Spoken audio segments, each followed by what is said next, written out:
Bonsoir à tous et bonsoir Ludwig. Bonsoir. C'est à toi, je te laisse la parole. Ok, donc ouais, bah, je vais me présenter succinctement. Donc moi c'est Ludwig Yu, je suis développeur WordPress, spécialisé WordPress, et je suis cofondateur de l'agence WebDéclic. Donc le site c'est webdéclic.com, et donc créateur du plugin WP Master Toolkit. Donc là sur le partage d'écran, là j'ai mis le site du plugin. Et donc ça fait depuis en gros depuis 2017 que je suis sur WordPress et création de sites, etc. Et donc voilà, je pense que je vais à peu près le tour très rapidement. Euh, donc du coup, ouais, l'idée aujourd'hui, c'est de présenter un petit peu le plugin. Donc il sert à quoi, qu'est-ce qu'il fait exactement, un petit peu faire un tour global et bah, répondre à toutes les questions qui pourraient survenir. Donc, du coup, le plugin à la base, ben, il y avait un plugin version free, et donc maintenant il y a aussi la version pro qui existe. L'histoire du plugin, en gros, pourquoi il a été créé à la base, c'est que bah, en créant des sites pour les clients, etc., ou pour moi-même au sein de l'agence, bah, en fait, on s'est rendu compte qu'il y a beaucoup de fonctionnalités à chaque fois, on réinstalle les mêmes plugins. Typiquement, sur toutes les installations, on installe 3, 4, 5, 6, voire même plus de plugins systématiquement. Et donc l'idée, c'était de pas forcément de réinventer la roue, ça veut dire le but, c'est pas de refaire par exemple un Elementor ou un Divi ou quelque chose comme ça, mais plutôt de supprimer tous ces petits plugins qu'on installe systématiquement, et donc tout regrouper autour d'un plugin couteau suisse. Donc je suis pas le premier à avoir eu l'idée, il y a déjà deux autres concurrents qui existent déjà. Il y a Admin and Site Enhancement, qui est le plus ancien et le plus connu. Et après, il y a WP Extended qui existe, qui sont deux plugins qui sont tout à fait corrects, hein, ils fonctionnent très bien. Le truc, c'est que moi, je ne m'y retrouvais pas forcément dans les fonctionnalités qu'ils proposaient.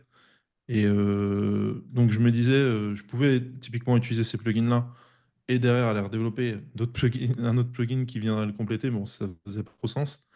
Et du coup, moi, pour la stack que je voulais donner aux clients, à mes clients, il me fallait toujours des petits trucs en plus qui manquaient chez les concurrents, etc. Et donc, du coup, c'est de là où est venue l'idée du plugin et donc le besoin au final en tant qu'agence ou freelance, etc. Alors, je vois qu'il y a peut-être des questions. N'hésite pas, Alicia, m'interrompre, hein, parce que je suis pas trop familiarisé pour. Oui, pas de souci, je suis en train de regarder les petits messages et j'ouvrirai mon micro s'il y a besoin. Ouais, n'hésite pas, ouais, surtout. Et voilà. Et ceux qui parlent pas, on coupe le micro, comme ça il n'y a pas de bruit parasite et puis on le réouvre quand on a besoin de parler. N'hésitez pas, hein. Ok, top. Donc voilà, du coup, bah, aujourd'hui, le plugin, il a un peu plus d'un an. Donc si on est rendu à un peu plus de 2000 installations, je crois qu'on a dépassé les 2000 installations actives sur WordPress cette semaine, si je dis pas de bêtises, ou fin de semaine dernière peut-être. C'est 108 modules. Donc chaque module, à chaque fois, c'est en gros une fonctionnalité ou un ensemble de petites fonctionnalités. À savoir une chose, et c'est peut-être le concept même du plugin, c'est que un module, Je regarde euh, oui, une réunion en séance. ah oui, ok. J'ai flouté l'arrière. Salut Jean-Luc, on t'entend. Mais il voit pas. Il faut... Non, il voit que moi, puis derrière, c'est flou. Ouais, Jean-Luc, Euh, on je- t'entend. Ouais, Il faudrait. On entend que tu parles à ta femme si tu veux couper le micro. ouais. Ok, pas de problème. Donc, donc je disais, ouais, le concept même à la base du plugin, ça va être aussi le fait qu'une fonctionnalité inactive, c'est une fonctionnalité qui n'est pas chargée du tout. Donc techniquement, pour ceux qui connaissent un peu PHP, en gros, ça passe par le fait que les fichiers PHP ne sont pas du tout inclus. Donc c'est-à-dire ils existent physiquement sur le serveur, mais ils ne sont pas du tout chargés par PHP tant qu'on n'active pas le module. Donc vraiment, ça limite grandement le poids, etc. du plugin. Et ce qui fait qu'on arrive à ce score sur une activation, en fait, on a un impact vraiment quasi enfin, inexistant à l'installation, évidemment, parce qu'il y a zéro module d'activer. Et après, chaque module est pensé individuellement pour avoir le moins d'impact possible sur les performances. C'est vraiment un enjeu important. Et c'est une des problématiques qu'on rencontre dès lors où on commence à installer plein de petits plugins. Et pour avoir mis souvent le nez dans le code de plugins tiers, euh, très souvent, je vois des plugins qui sont très mal codés et pourtant qui sont parfois très répandus et on ne se rend pas compte de l'impact que ça a. Donc, parfois, l'impact est négligeable. Quand on vient juste de créer le site, on ne se rend pas compte. Mais plus on a de visiteurs, on ne comprend pas. Notre site, il est lent parce que bah, forcément, on multiplie le nombre de chargements de pages, etc. Et donc, ça peut avoir un impact important. Donc, en gros, chaque module, vraiment, il est développé dans ce sens-là. Et même, c'est arrivé, des fois, je dis on parce que du coup, je ne suis pas tout seul à développer à 100% dessus. Même si je reste le développeur principal, on est à plusieurs. Du coup, des fois même, on va développer une partie d'un module et on va revenir en arrière. On va dire non, non. Par exemple, on l'a développé sur un peu la même philosophie qu'un plugin existant. On va revenir en arrière, on va dire non, non, il y a une meilleure approche. On va réexaminer le truc, réitérer. Et donc, c'est comme ça, on va réussir à préserver au maximum les performances. Donc là, pour rester rapidement sur le site, donc là, il y a un peu la liste des modules qui défile. On a le pricing pour pour la version pro, quelques avis. Après, voilà, des choses classiques. Vous pouvez voir aussi une roadmap publique donc, qui va vous permettre de participer, de suggérer des fonctionnalités. Donc ça, pour moi, c'est très important. Il faut que le plugin il évolue avec la communauté. Et le but, c'est pas de se cacher dans un coin et développer des trucs coupés du monde. Bien au contraire, c'est de prendre les feedbacks et de tenter d'améliorer le produit au fur et à mesure. Ensuite, on a la partie module. Donc ça permet voilà, d'aller plus loin sur chaque module. Qu'est-ce qu'il fait en gros? Et ça fait office aussi de documentation. Donc parfois, on va donner aussi des informations techniques plus poussées sur certains modules où il y a besoin. Par exemple, si on ouvre des hooks pour des développeurs tiers, etc. Donc chaque module a sa petite documentation. On va expliquer la philosophie, etc. Est-ce qu'il y a quel est l'impact potentiellement sur les performances, etc. Comment ça a été pensé. Par exemple, ici, sur ce module-là, on a un petit code qui peut être utilisé en cas de problème parce que c'est le code snippet, donc il peut avoir le site pourrait potentiellement cracher si on fait des erreurs PHP, par exemple. Bah là, ça sert de documentation pour voir comment débugger la chose si ça devait arriver. Donc voilà, en gros, chaque module est documenté de cette façon-là. Donc voilà, j'essaie de survoler assez vite la partie site. L'idée après, ça va être de rentrer vraiment le vif du sujet sur le plugin. À noter qu'on a un essai de 15 jours de la version pro. Donc si vous voulez tester, voilà, vous pouvez le faire pendant 15 jours gratuitement. Et aussi, dans le blog, vous pouvez suivre l'avancée des mises à jour. À chaque mise à jour, j'essaye de me forcer à faire un article, en gros, qui explique les nouveautés, qu'est-ce qui a changé pour chaque mise à jour. Donc voilà, en gros, il y a pas mal de documentation, pas mal de choses sur le site web. J'essaye d'être rigoureux là-dessus et qu'il y ait vraiment toujours de l'information. Donc là, je vais passer sur une instance en local où j'ai installé la version pro de WP Master Toolkit pour pas être bridé dans ce que je peux vous montrer. À la limite, s'il n'y a pas de questions pour l'instant, je peux enchaîner pour vous montrer quelques modules sympas. Pour moi, ça me paraît clair. Est-ce que c'est clair pour tout le monde? Si vous avez des questions, tout va C'est bien. bon? Oui, Ok, ça a très l'air bien. bon. Donc, quand on installe WP Master Toolkit ou WP Master Toolkit Pro, voilà, je vais globaliser, je vais pas m'attarder sur les différences. En gros, on va arriver sur ce dashboard avec la vue sur tous les modules, des filtres. Alors, le filtre Pro Module, vous ne l'avez pas pour l'instant, c'est normal parce que c'est quelque chose qui arrive dans la version 2.6. Donc là aussi, il y a une petite exclue pendant le live. Je vous montre un peu ce qui est en cours. Donc, normalement, ça devrait venir peut-être la semaine prochaine ou quelque chose comme ça. Euh, donc voilà, en gros, quand on arrive, on a la liste de tous les modules, on a des filtres pour pouvoir un petit peu s'y retrouver. Et on a aussi une barre de recherche. À noter que la barre de recherche, quand on est réglé en français, vous pouvez taper les noms en anglais des modules ou en français. Les deux sont pris en compte. Par exemple, si je marque upload SVG, c'est le nom anglais. Mince, upload. Voilà. Donc là, par exemple, ici, je vais avoir téléchargement des SVG qui va apparaître. Et donc, du coup, plusieurs modules alors que j'ai marqué en anglais. Donc ça, c'est un petit détail, mais du coup, essaye de maximiser ce genre de choses pour que ça soit facile à utiliser. Donc on a les 108 modules, donc là, évidemment, on va pas faire tout le tour ce soir, mais l'idée, c'est de vous montrer quelques modules qui peuvent vraiment servir au quotidien. Et notamment, quelque chose qu'on va souvent avoir besoin, ça va être la création de thèmes enfants. Donc ça va être un module un peu particulier quand on va créer un site WordPress, on va l'activer par exemple, et on va le garder juste le temps de générer le thème enfant, et après on peut le désactiver. Donc ça fait partie, il y a certains types de modules qui sont comme ça, en gros un peu provisoires, on les active que ponctuellement. Donc par exemple là je suis sur une installation où j'ai mis Astra, mais j'ai pas le thème enfant. Mais je peux aller dans WP Master Toolkit, générateur de thème enfant, et ici on me propose directement de générer un thème enfant. Je peux voir un aperçu de ce que ça va donner. Donc là, moi, je sais que j'aime bien faire ça pour les clients, de personnaliser l'image, etc. De renommer au nom du site du client, et ça pour le thème enfant, ça fait toujours une petite personnalisation en plus. Vous pouvez, par exemple, changer, mettre le nom de votre agence, etc. Vous pouvez faire des petites choses. Ça fait tout de suite un peu plus personnel. Donc, par exemple, on pourrait mettre mon site. Tac, ici, on peut uploader des images si besoin. Et après, à chaque fois, on peut checker l'aperçu. Et une fois qu'on est satisfait, on peut soit télécharger le zip pour l'uploader nous-mêmes, soit le générer sans l'activer. Donc, il va se générer, mais il ne sera pas actif. Soit directement générer et activer. Donc, en général, c'est ce qu'on va faire. Donc là, je peux faire générer et activer. Et ici, j'ai bien mon thème enfant qui a été généré et activé directement sur l'installation.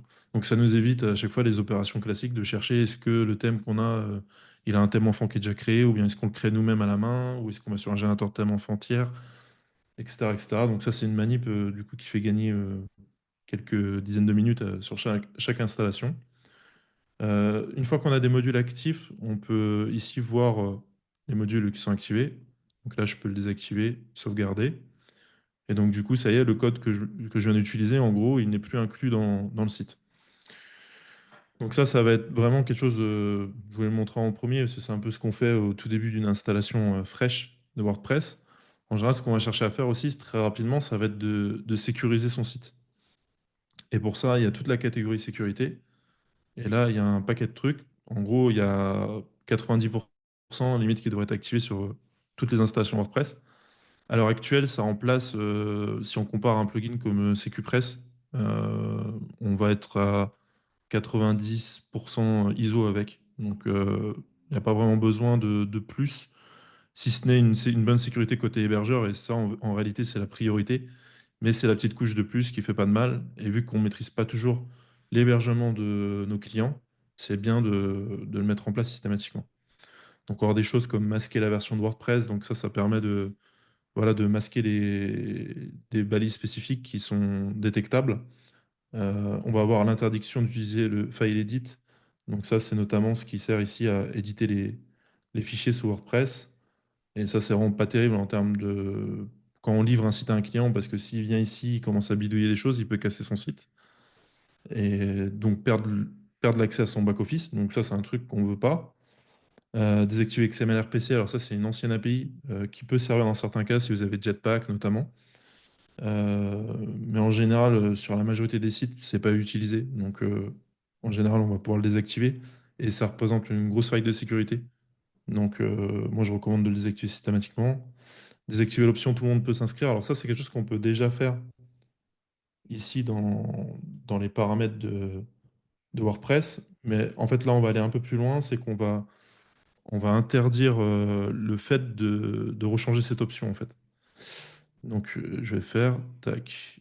Là, déjà, si je sauvegarde ça et que je retourne, du coup, dans les paramètres généraux, on voit qu'ici, je peux plus du tout y toucher.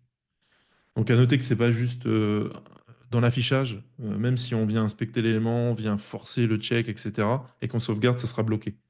Donc, c'est un vrai blocage, c'est pas un blocage juste affichage. Et ici, on dit comme quoi ça a été désactivé pour une meilleure sécurité. Et donc, la même logique pour verrouiller l'URL du site. Donc ça, c'est pour éviter, pareil, là, si on change l'URL du site, on peut casser le site très facilement. Donc, on peut bloquer, verrouiller l'URL du site, verrouiller l'email de l'administrateur. Nom d'utilisateur sur liste noire, ça permet de bloquer l'ajout utilisateur avec certains logins comme admin ou même une lettre, des choses qui sont trop faciles à deviner et qui potentiellement seraient susceptibles d'être attaquées très fréquemment. Forcer un mot de passe fort, donc ça permet pareil d'obliger les utilisateurs à utiliser un mot de passe fort, autrement on l'interdit. Donc par exemple 1, 2, 3, 4, 5, ça ne marchera pas. Sachant que de base, WordPress utilise déjà une librairie qui en gros permet de checker ça. Actuellement, quand on fait définir un mot de passe ici, on a déjà quelque chose qui check est-ce que c'est un mot de passe fort, moyen, etc. En fait, c'est cette même librairie qui va imposer le mot de passe fort. Donc, juste ici, cette phrase-là va dégager le fait de confirmer le mot de passe faible. Donc ça, évidemment, on va pas l'autoriser. Donc, c'est des petites choses comme ça. Déplacer l'URL de connexion, ça pareil, je recommande parce que c'est trop facile de faire /wp-admin pour trouver l'URL de connexion d'un WordPress. À noter que moi j'ai déjà vu des sites même qui sont pas sous WordPress et les attaquants tapent le /wp-admin tellement c'est un truc standard et juste pour checker déjà est-ce que c'est un WordPress, est-ce qu'il est attaquable, etc.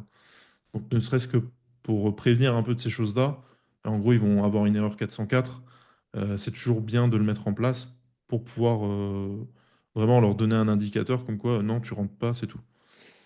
Donc ça, à la limite, on peut l'activer. Ça, c'est un module important. Moi, j'ai une question, Ludwig, à ce Oui, sujet, mais ils peuvent la vas-y. retrouver même si tu la déplaces, quand même. Oui, oui, tout à fait. Alors, par défaut, elle est déplacée dans /login. Donc, normalement, c'est dit dans la documentation qui est là. Alors, à chaque fois, il y a un lien vers la documentation rapide ici. Attends, parce que j'ai la barre de zoom qui me gêne. Et donc, du coup, quand on se retrouve dans la doc, on va avoir des infos sur tout ça. Donc, du coup, ça permet d'aider si jamais il y a quoi que ce soit comme question. Si c'est pas assez complet, il ne faut pas hésiter aussi à me contacter pour que je complète. Ah, non, Et mais ma question, sinon, c'était plutôt, on arrive quand même à trouver, enfin, les bots arrivent quand même à trouver la page de connexion, même si ah oui, c'est d'accord. déplacé. Non? Tu n'es Non, pas ça d'accord? devient assez compliqué après derrière parce que bah, il faudrait soit qu'il advienne ou il teste peut-être d'autres types de pages de connexion. Mais moi, ce que je recommande derrière, c'est de tout simplement comment dirais-je, de mettre quelque chose qui ne va pas être standard. Là, par défaut, je mets login, c'est pour que ce soit plus simple Oui. pour l'utilisateur de base. Mais idéalement, voilà, mettre peut-être limite soit une chaîne de caractères un peu aléatoire, soit quelque chose que vous allez connaître, mais pas l'utilisateur en face. Enfin, l'utilisateur plutôt l'attaquant. Ensuite, alors ça, c'est dispo que en pro, mais ça, c'est quand même très utile. En fait, c'est une fonction qui permet de bloquer avec un 403. Donc 403, c'est le code pour forbidden, en gros interdit, directement depuis l'HT-Access. Alors ça, c'est quelque chose que j'ai pas vu ailleurs sur d'autres plugins qui déplacent la page de login. Et donc là, c'est toujours dans un souci de performance, parce qu'actuellement, ce qui se passe, c'est que si je fais /wp-admin, alors que je suis pas connecté, je suis pas censé du tout arriver sur /wp-admin, vu que j'ai déplacé la page, je charge quand même PHP. PHP enfin, réfléchit entre guillemets, charge le corps de WordPress, fait toute la logique qui l'emmène jusqu'à non, la page d'admin, elle n'est pas là, tu vas avoir une 404, etc. Donc, on utilise encore un peu de ressources pour des gens qui sont mal intentionnés. Donc, c'est pas le but. Et donc, avec cette option-là, on va carrément mettre une 403, mais côté serveur. Donc, ça va utiliser le fichier Apache ou Nginx, selon le style de serveur qu'on a. Et là, on va bloquer en amont, avant même qu'il arrive sur le stage WP admin. Mais évidemment, on laisse passer tous ceux qui sont logués en tant qu'utilisateurs sur le site, qui, eux, ont le droit d'arriver sur /WP admin. Donc ça, je l'ai vu nulle part. Et du coup, cette option, par contre, elle est dispo que sur la version pro. Et donc là, on va faire une économie de ressources potentiellement assez énorme parce que c'est des pages qui sont tapées tout le temps. Et quand Apache bloque, bah, il ne cherche pas du tout PHP, etc. Donc on économise beaucoup de ressources. Donc ça, c'est quelque chose à la limite que je recommande d'activer pour ceux qui sont sur la version pro. Voilà. Alors si je retourne du coup dans les modes de sécurité, donc il y a l'authentification à deux facteurs. Bon, ça après, c'est un peu les goûts, les couleurs pour ceux qui préfèrent l'activer ou pas. C'est vrai que c'est toujours bien de l'avoir, au moins pour les administrateurs. Je dirais que pour les autres types d'utilisateurs, c'est pas forcément pertinent. Mais l'administrateur, sachant tout ce qu'il peut faire, ça peut être pertinent de l'activer. Masquer les erreurs de connexion, donc ça va permettre de... Vous savez, quand vous tapez un identifiant ou un mot de passe, ça va marquer votre identifiant n'est pas bon, ou bien votre mot de passe n'est pas bon. Mais du coup, ça donne une information qui, en fait, l'identifiant est bon ou le mot de passe est bon. Donc, enfin, en tout cas, c'est pas terrible de donner cette info. Donc là, ça obfusque un peu les choses et ça dit juste votre combo identifiant mot de passe n'est pas bon. Donc, c'est un petit détail, mais ça aide les attaquants à mieux comprendre comment attaquer votre site. Interdire le tel versement de thème. Donc ça, c'est juste pour empêcher de rajouter un thème. Donc ça peut être utile quand vous livrez un site pour pas que quelqu'un, enfin que votre client vienne changer le thème, après ils disent ouais, ça marche pas, etc. Donc ça c'est toujours utile. Et aussi, j'insiste là-dessus, tout ce qui est plugin qu'on trouve un peu, enfin plugin ou thème qu'on trouve un peu sur le net et on sait pas d'où ça vient. Et potentiellement il y a des backdoors dedans. On se dit chouette, je vais économiser la version pro d'un plugin, mais en fait derrière il y a une backdoor et notre site il va tomber dans les jours qui suivent. Donc même chose pour interdire l'utilisation des plugins. Donc ça, c'est plus à activer une fois que vous livrez un site, par exemple, pour ceux qui font des sites pour des clients. Interdire l'accès aux fichiers sensibles de WordPress. Donc ça, c'est pour bloquer des fichiers qui sont mis à la racine de WordPress de base. Donc comme le wp-config-sample.php, readme.html, licence.txt, qui peuvent donner des informations sur la version de WordPress. Donc c'est des indicateurs. Par exemple, on sait que le licence.txt qui contient telle ou telle phrase, tel truc, bah, c'est telle version, etc. Donc ça peut donner des indications potentiellement pour des attaques. Donc ça, c'est à activer systématiquement, je dirais. Interdire les IP par pays. Donc ça peut être très intéressant, notamment si vous faites comment dirais-je, un commerce ou quelque chose qui est local, qui est propre, par exemple, que vous travaillez que en France et encore plus, peut-être même que dans une région ou que dans une ville. On n'a pas vraiment d'intérêt que les personnes débarquent de Russie ou de Chine, je ne sais pas de quel pays. Donc ça peut permettre de bloquer les IP. C'est quelque chose quand même qui utilise un peu de ressources. Ça à noter parce que il n'y a pas y a pas de secret. En fait, on est obligé de comparer avec une base de données énorme d'IP, les plages d'IP, etc. Ça a été optimisé au maximum, mais bon, il y a quand même une utilisation de ressources qui est pas négligeable. Interdire la liste des répertoires, en fait, c'est le listing, interdire le listing des répertoires. C'est pour pas tomber, vous savez, sur ces pages où on voit index et on voit la liste des fichiers qu'il y a dans un répertoire, notamment sur le dossier uploads, etc. Certains hébergeurs le font pas systématiquement, donc c'est bien de le rajouter. Mais beaucoup d'hébergeurs le font par défaut. Notamment, je sais que sur OVH, par exemple, il y a ce problème-là. Par défaut, il n'y a pas de protection là-dessus. Donc, on peut mettre le chemin /uploads, etc. et voir tous les fichiers et dossiers qui sont dans ce répertoire. Donc là, on interdit complètement ce listing de répertoire. Donc, c'est des choses un peu techniques. N'hésitez pas à m'interrompre s'il y a des trucs, Alors, si je vais trop vite aussi. il y a deux questions. Alors, j'en profite Ouais. comme tu m'en parles. Il y a Jenny qui demande si ces options sont ensuite inaccessibles aux clients. Non, alors ça, c'est une très bonne question. Pour l'instant, il n'y a pas de fonctionnalité qui permet de cacher ça aux clients. En gros, à partir du moment où tu es administrateur, tu vas avoir accès à ça. Mais ça fait partie, je pense, des modules qui potentiellement viendront dans le futur. Le fait de justement bloquer, entre guillemets, l'accès à WP Master Toolkit, ou du moins aux options un peu sensibles, etc. Du coup, à certains utilisateurs ou certains rôles. Donc je pense que c'est quelque chose qui va venir. Mais effectivement, à l'instant T, non, il n'y a pas cette possibilité-là de bloquer ça. Ok. Et il y a une deuxième question. Sylvain qui demande, ah, il dit, j'ai ma réponse à l'écran. Il demandait si les clés hachées sont régénérables via le plugin. Oui, c'est les clés de salage, oui. Bon, Je tu vas pense nous en qu'il va. parler. Ouais. Ok. Donc du coup, je reprends là où j'étais, interdire l'accès aux fichiers malveillants dans le dossier upload. Donc là, ça permet de bloquer l'accès à, par exemple, un fichier .php en direct depuis le navigateur dans le dossier upload. Pourquoi? Parce qu'il peut avoir une faille de sécurité sur un fichier, par exemple, pas un fichier, un plugin de formulaire, par exemple, où dans la pièce jointe, on met par exemple un fichier PHP et il upload sur le serveur dans le dossier upload. Et la personne connaît le chemin et du coup va lancer un script et après ça y est, c'est fini. Donc là, on va carrément interdire l'exécution de fichiers douteux dans le dossier upload. Le dossier upload, ce qui doit normalement servir que à stocker des images, des PDF, etc., etc. Mais pas des fichiers, en tout cas, type PHP, etc. Interdire les mauvaises requêtes, donc ça va permettre de bloquer certaines mauvaises requêtes qui peuvent être effectuées. À la limite, ça, bon, c'est un peu technique. Il faudra aller voir, si vous voulez en savoir plus, vous pouvez aller voir la documentation. Régénération automatique des clés de salage, alors effectivement, ça c'est nativement sur WordPress dans le wp-config, vous avez des clés un peu aléatoires, des chaînes bizarres, define avec des chaînes un peu aléatoires. Et en fait, ça, c'est ce qu'on appelle les clés de salage. Ça permet de sécuriser tout ce qui est cookies, etc. Donc, c'est quelque chose d'important, normalement, de les changer régulièrement. Et d'ailleurs, même quand on va dans le wp-config, WordPress nous donne un lien pour en générer des nouvelles, pour pouvoir copier-coller. Mais il n'y a rien d'automatisé pour ça. Donc, si on l'active, là, je risque d'être déconnecté, donc je ne vais pas le faire. À partir du moment où on l'active, on risque d'être déconnecté directement. Pourquoi? Parce que justement, elles vont être remplacées. Et du coup, logiquement, je vais être déconnecté instantanément. Il faudra que je me reconnecte, donc je vais éviter de le faire.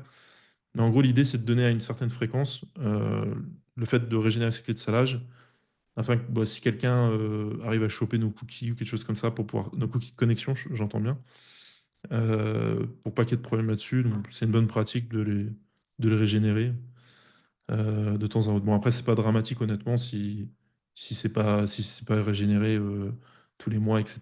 Mais c'est une bonne pratique en plus. Donc, masquer les versions de PHP, ça va être comme masquer les versions de WordPress. En fait, c'est en front. Nous, on le voit pas, mais dans les headers des pages et tout ça, il y a des indications qui nous donnent la version PHP utilisée par le serveur. Et en réalité, le visiteur, il n'a pas besoin de savoir dans quelle version de PHP on est. Et surtout que si on est un petit peu en retard dans nos mises à jour et qu'il y a une faille de sécurité qui apparaît, bah, ça sera très facile de nous cibler parce que bah, du coup, on donne l'information. Je suis dans telle version PHP, donc du coup, si une faille est révélée, on va être exposé directement à la faille. Tandis que si on reste flou, bah, du coup, potentiellement, on va moins être susceptible d'être attaqué. Donc après, on a quelques petites choses. Voilà, je vais pas passer non plus sur tous les modules. J'essaie d'avancer un petit peu.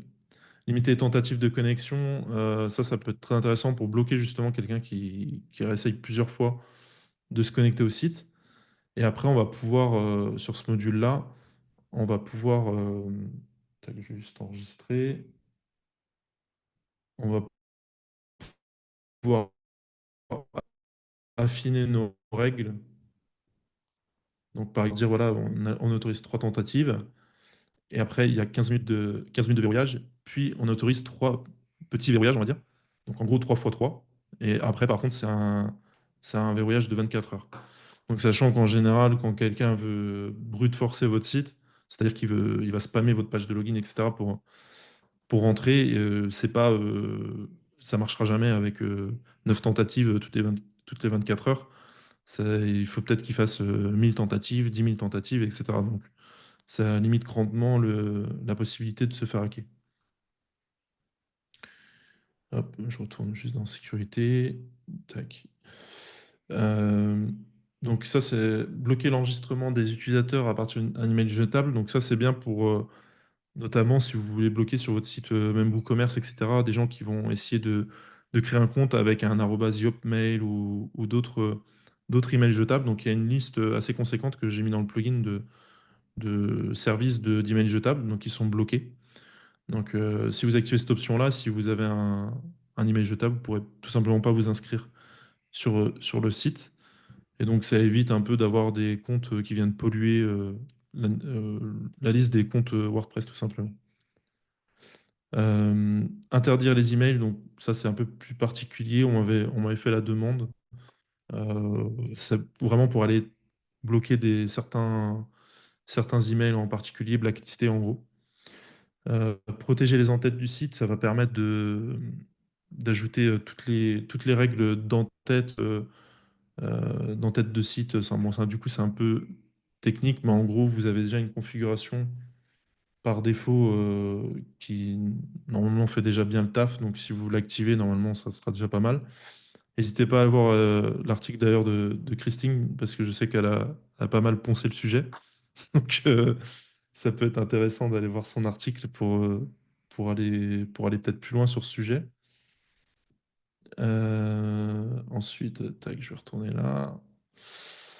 Empêcher l'énumération des utilisateurs, donc ça c'est toujours intéressant parce qu'en fait, quand on connaît WordPress, notamment l'API de WordPress, on peut aller chercher dans l'URL la liste des utilisateurs et notamment des administrateurs. Donc du coup, ça représente une faille de sécurité. Encore une fois, parce que bah, du coup, on peut connaître l'identifiant, on n'a pas le mot de passe, mais on a l'identifiant. Donc après, on peut spammer potentiellement pour pouvoir rentrer. Donc après, on n'a aucune activation, désactivation, suppression de plugin. Donc ça, c'est plus pour quand vous livrez un client, encore une fois, pour qu'il touche à rien, en gros, qu'il puisse pas désactiver, activer des plugins, et après vous dire j'ai un problème, etc. Ensuite, on a l'analyse de vulnérabilité. Donc ça, c'est très intéressant. Ça permet de voir quand il y a une vulnérabilité sur un plugin qui a été découvert. Donc en gros, ça va faire une requête par jour à l'API de WP Master Toolkit pour voir s'il n'y a pas une faille de sécurité sur un des plugins ou thèmes qui est installé, ou même de la version du core de WordPress qui est installé sur le site. Donc après, il suffit d'aller en analyse. Sinon, vous aurez des alertes un petit peu à droite à gauche, donc notamment dans l'onglet extension, et aussi vous aurez les fameuses notices d'alerte.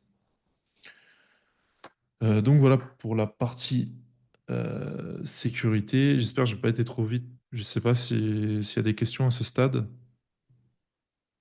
Après, tu es pas obligé de nous montrer tous les modules, Ouais, mais non, c'est pas c'est l'idée. bien. Mais je pense que la partie sécurité, effectivement, c'est la grosse force de WP Master Toolkit, je pense. Ouais.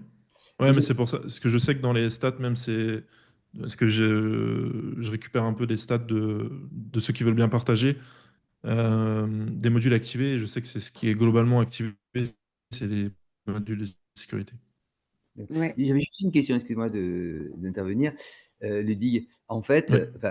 je sais que souvent, je bossais, souvent, je suis des cours avec Long, etc. Et que c'est vrai qu'à la base, avant de vous connaître, j'utilisais beaucoup WordFence et Sucuri. Et il y a beaucoup de fonctions que je retrouve dans Oui. WordFence. Mais je trouve que c'est mieux parce que vous allez beaucoup plus loin sur certains points que notamment WordFence, que j'utilise beaucoup. Donc, si j'ai bien compris, si je prends votre plugin, c'est WordFence, ça sert à rien que je. Enfin, voilà, ça sert à rien d'avoir Ouais, alors, un boulot. WordFence, là où il va aller un peu plus loin, c'est. Il va peut-être aller moins loin sur certaines fonctionnalités, mais aller plus loin sur d'autres. Là où il va aller plus loin, c'est plus sur le côté pare-feu, etc. Mais je dirais qu'il va presque trop loin parce qu'il alourdit grandement Oui, le j'ai vu site. que Donc, ça ralentit. Ce qui est appréciable aussi, c'est que c'est facile, quoi. On ouais, active et il n'y a pas beaucoup de... c'est un des points faibles de WordFence. Voilà, Voilà. c'est ça. D'accord, non, mais Ouais, il n'y a pas voilà. beaucoup d'options à configurer, c'est assez simple. Ouais. Mais c'est vrai que pour faire le parallèle avec WordFence, moi je dirais, je le déconseille en général du fait qu'il est un peu lourd. Par contre, il y a un truc qui est indéniable, c'est le scan de WordFence qui est vraiment c'est le meilleur du marché. Moi, de ce que je connais, si vous avez un site, Oui, vous avez un doute il s'est fait hacker ou quoi que ce soit, leur scan est vraiment il est top. Donc, je dirais pour ça, oui, c'est si jamais vraiment ponctuellement, si vous savez qu'il y a une faille sur un site, etc., c'est bien de l'installer et de lancer un scan. Mais sinon, faut mieux l'enlever et supprimer toutes les données et d'accord, utiliser un plugin, soit WP Master Toolkit, soit notamment CQPress, etc., qui vont être plus légers sur la partie sécurisation en elle-même. d'accord. Non, mais c'était juste, voilà. Parce que comme j'ai trouvé qu'il y avait certaines similitudes, je me suis dit, tard, c'est. Ouais, Ouais. ouais, bah, du coup, ouais, il y a beaucoup de fonctionnalités pareilles. D'accord, mais merci beaucoup. J'ai coupé mon micro, merci. Ouais. Il y a deux autres questions. Ouais. Marie qui dit, peux-tu expliquer la différence avec ce que propose O2 Switch avec WP Tiger? Bah, en fait, c'est pas vraiment. Pas dire que c'est la même chose parce que du coup, ouais, c'est une couche différente. Ça veut dire que Odo Switch, ils agissent sur la couche au-dessus qui est la couche serveur. Et nous, on va agir juste en dessous sur la couche entre guillemets serveur, mais avec HT Access, donc ce qu'on a accès, plus PHP. Donc, c'est une deuxième couche de sécurité. C'est du plus.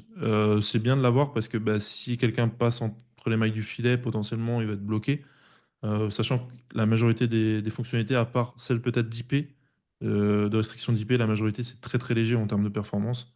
Donc moi, je pense que ça vaut le coup d'activer toutes ces fonctionnalités-là pour justement, voilà, pour intercepter ce qui potentiellement passerait quand même. Mais effectivement, WP Tiger va assez loin, parfois même trop loin, parce que bah, des fois, j'ai eu pas mal de choses qui ont été bloquées alors que c'était une utilisation légitime.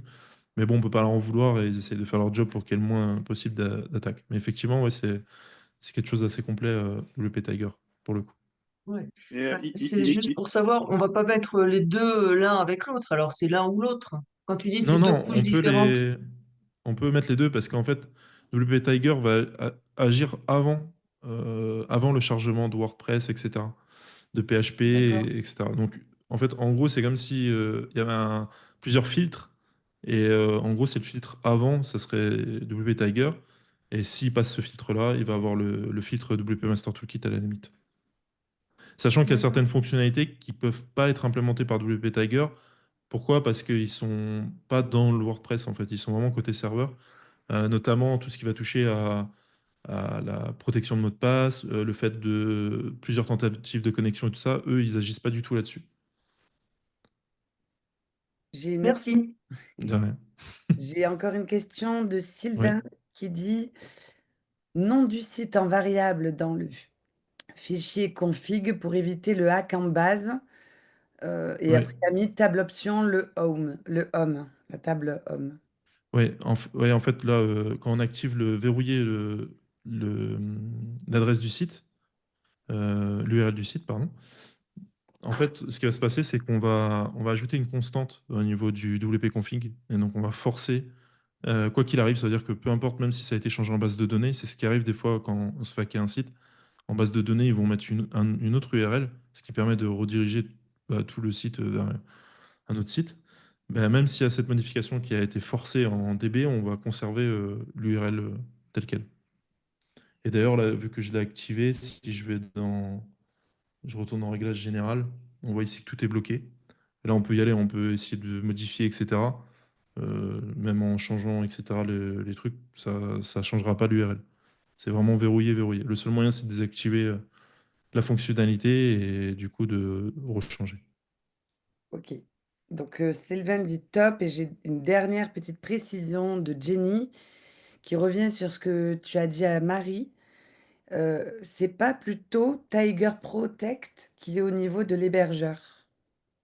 Oui, c'est ce que j'ai dit. Ouais. Il est au niveau serveur, au niveau de Ouais, mais en fait, l'hébergeur. Marie parlait de WP Tiger et Oui, Jenny a... c'est moi qui me suis planté. C'est ce truc Tiger machin qui se trouve dans le Ah, cPanel. C'est bien ok, ça, ouais, ouais.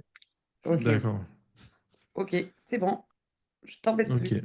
Pas de problème. Donc après, on va avoir des fonctionnalités diverses et variées. Il y en a pas mal. Notamment tout ce qui est un peu standard, c'est-à-dire la duplication de contenu, le fait de voilà, téléverser les SVG, masquer la barre d'administration. Bon, il y a beaucoup de fonctionnalités. Le mieux, en vrai, c'est de les parcourir et de faire un peu le point sur tout ce qu'il y a. On a aussi tout ce qui va être désactivation de fonctionnalités. Par exemple, désactiver les commentaires en pro, désactiver les flux, donc ça, c'est les flux RSS et tout ça. Désactiver Gutenberg si jamais on s'en sert pas. Désactiver WP Mail, donc ça peut servir si vous faites un clone de votre site pour faire des tests. Bah, moi, je vous recommande directement de vous désactiver WP Mail et comme ça, il n'y a aucun mail qui part du site. Donc ça, c'est toujours utile. En gros, WP Mail, c'est là vraiment la fonction PHP WordPress pour envoyer des emails. Donc ça bloque complètement l'envoi d'emails depuis le serveur. Donc c'est utile notamment si on a un site e-commerce avec quelques emails qui partent un peu hors de notre contrôle. Ça permet d'empêcher, voilà, on a cloné le site, directement on active ça et on bloque tout. Désactiver la prise en charge des emojis parce qu'en fait, du coup, historiquement, ils ont un système qui permet de gérer les emojis pour les navigateurs qui ne le gèrent pas, mais aujourd'hui, ça fait pas trop de sens. Donc, on peut désactiver ça. Après, n'hésitez pas voilà, à aller voir plus de détails. Euh, donc là, on peut aussi désactiver les fichiers CSS, JS, d'Ashicon. Donc ça, c'est des icônes importées par WordPress qui servent notamment aux icônes du back-office. Mais là, on parle vraiment du front-end. Donc des fois, elles peuvent être ajoutées par des plugins ou quoi que ce soit. En plus, des fois, c'est juste pour une petite icône à un endroit particulier. Donc, ça peut permettre de les dégager, etc. Donc, il y a pas mal de fonctionnalités comme ça qu'on peut désactiver. Notamment, on peut désactiver toutes les mises à jour. Alors, évidemment, ça, je ne le recommande pas. Mais dans certains cas, voilà, ça peut être utile. Notamment, si on a une mise à jour on sait qu'il y a une mise à jour qui casse et qu'on veut un petit peu stopper le truc en attendant, je sais pas, on se rend compte de ça le vendredi et on veut pas que pendant le week-end, la mise à jour elle se lance ou quoi que ce soit. On peut désactiver toutes les mises à jour. Donc ça peut être utile. Donc après, voilà, on a pas mal de fonctionnalités d'administration, notamment le jour de mise à jour en pro, ça peut être très intéressant. En fait, ça va venir créer un fichier de log sur le serveur qui va vraiment nous dire on est passé de telle mise à jour à telle mise à jour pour tel plugin, de telle version à telle version. Donc, en cas de pépin suite à une mise à jour, ça nous permet d'avoir une trace et qui est accessible même via le FTP. Donc, ça crée aussi un menu. Donc, on peut voir les logs comme ça. Donc là, j'ai évidemment pas de log parce que bah, du coup, je viens juste d'activer le module. Mais s'il y a des mises à jour, ici, je verrai vraiment telle heure, tel jour, mise à jour de tel plugin, telle version vers telle version, mise à jour de corps de WordPress, mise à jour de thème, etc. Je vois tout. Et du coup, si jamais il y a un pépin, ben, je peux aller retrouver sur l'hébergeur dans le dossier propre à WP Master Toolkit ces fameux logs. Et du coup, ça me permettra de résoudre la situation, par exemple, en faisant un rollback vers une ancienne version d'un plugin, d'un thème, ou peu importe. Voilà, hop, je suis retourné dans l'administration. Après, on a pas mal de petites fonctionnalités, redirection après déconnexion, redirection après connexion. Des petites choses pour l'aspect du menu d'administration, etc. Bon, il y a pas mal de choses. On a le mode maintenance, donc ça c'est quand même un module important. Tac, donc si je l'active, donc du coup ça ajoute ici dans la barre d'administration mode maintenance on-off. Donc du coup, voilà, on ne verra pas ce que je suis connecté.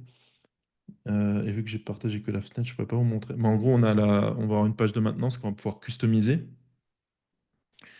Et en pro, on va avoir en plus la possibilité de mettre un compteur, un compte à rebours jusqu'au moment où on veut rouvrir le site.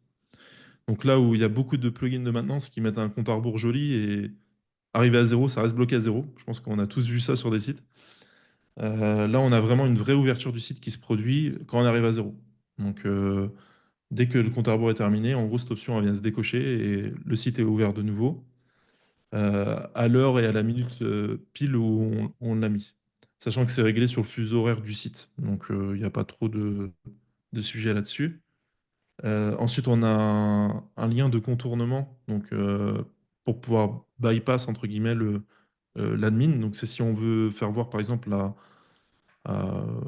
un utilisateur, peu importe, un visiteur, le site qui est en mode maintenance actuellement.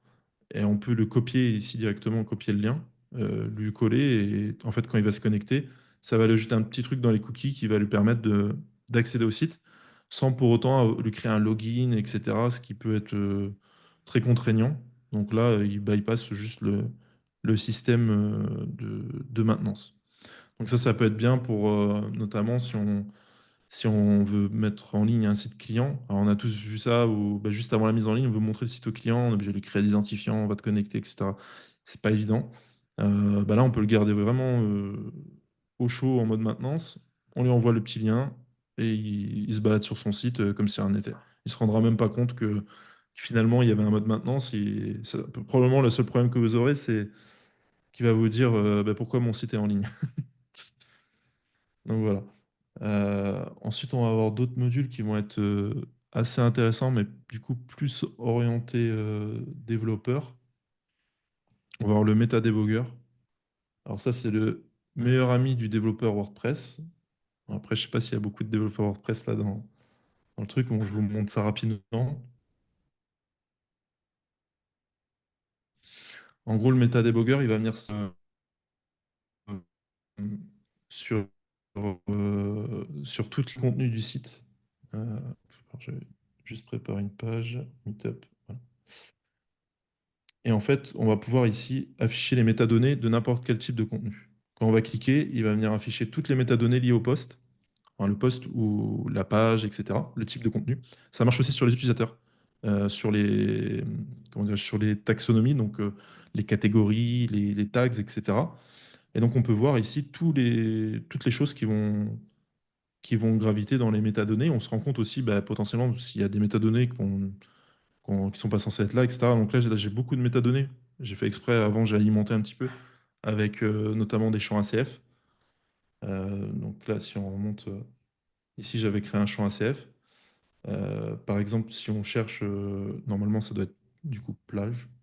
Ici, j'ai le groupe plage, tac, avec le nom du champ, et la valeur 25, elle est là, groupe plage 25.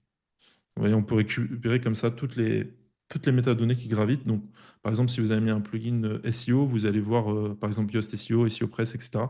Vous allez voir toutes les métadonnées qui sont liées à ce type de contenu.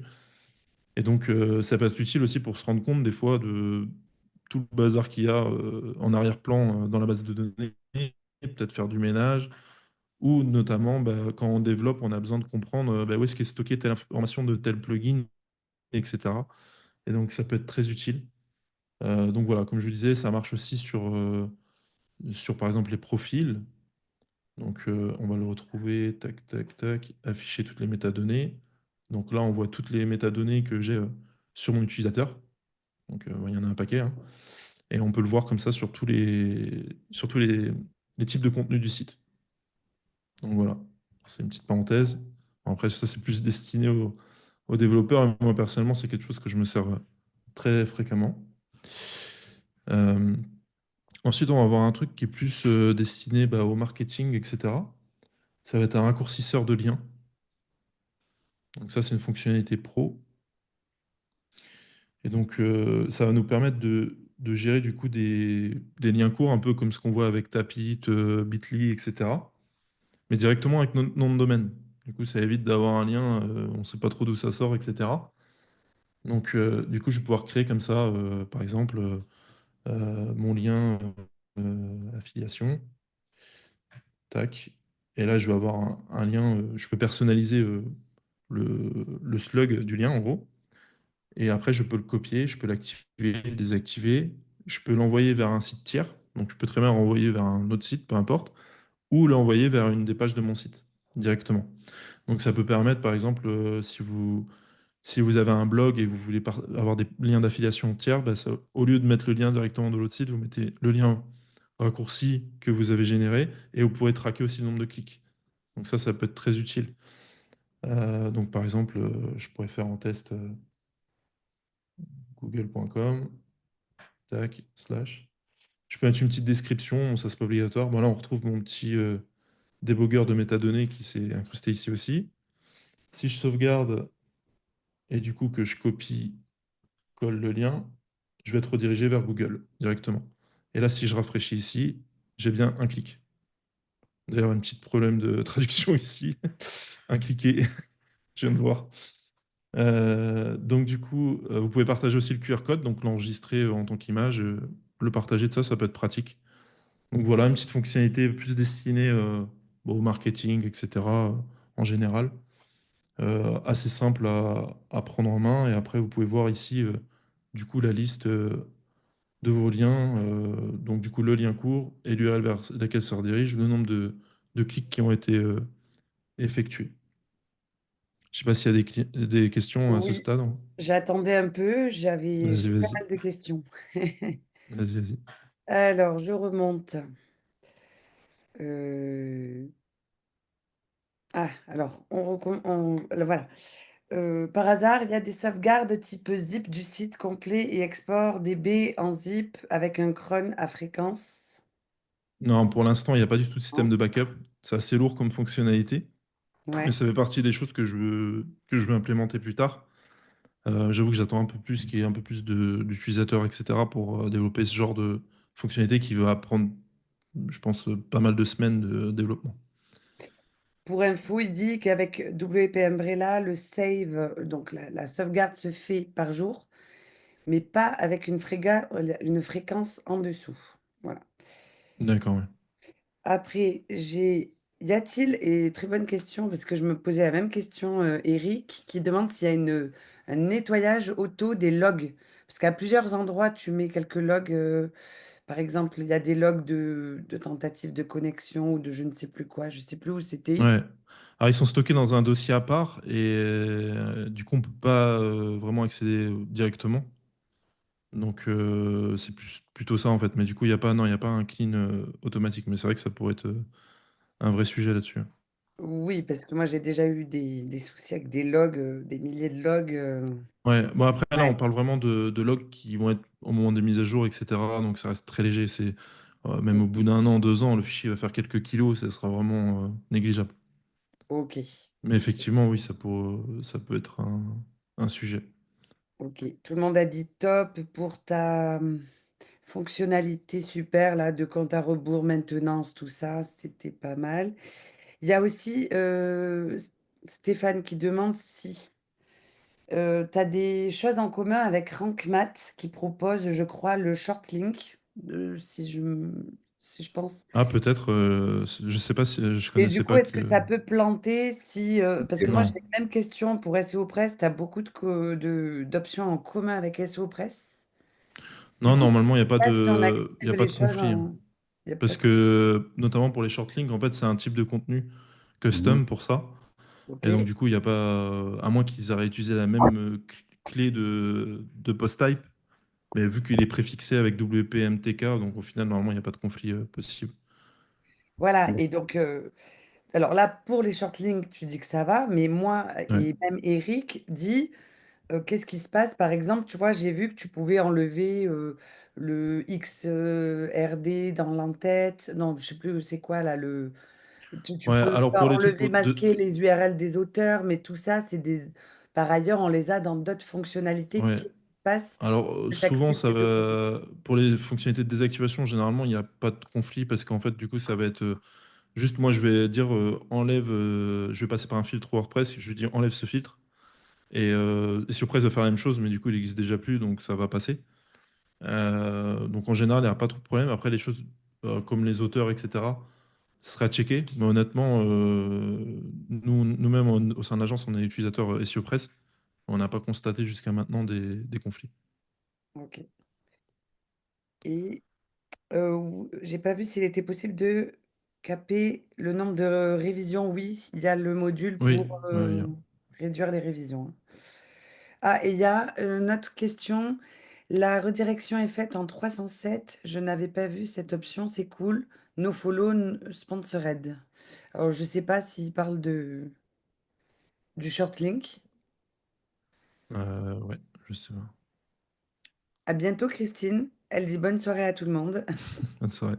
Oui, c'est pour le short link. Il dit donc redirection 307. De mémoire, ça doit être fait en 301 à vérifier. Nofollow, point d'interrogation, sponsored. En attribut. En rel. Non, là, je pourrais pas répondre là comme ça, mais à la limite qu'ils n'hésitent pas à me demander en privé, et je recheckerai dans le code ce qui avait été fait. C'est sûr, Oh. j'avoue que sur les 108 modules, il y a moyen d'oublier des choses. Ok, super. Voilà, je pense avoir fait le petit tour des petites questions. Tu peux continuer. Ok, alors je vais vous montrer une des fonctionnalités du coup qui va sortir très prochainement sur la version pro.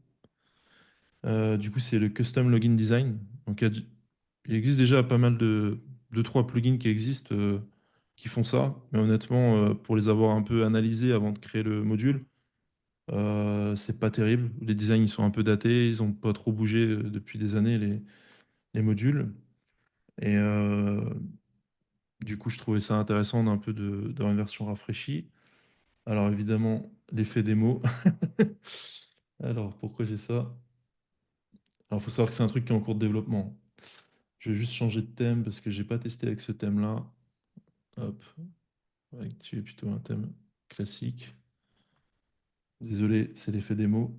Il y a C'est toujours des pas ton petites choses. méta débugger? Voilà. Ah, Non, ok. non, c'était, je pense que c'est juste le thème, comment il gère les hooks, etc. Mais je regarderai ça.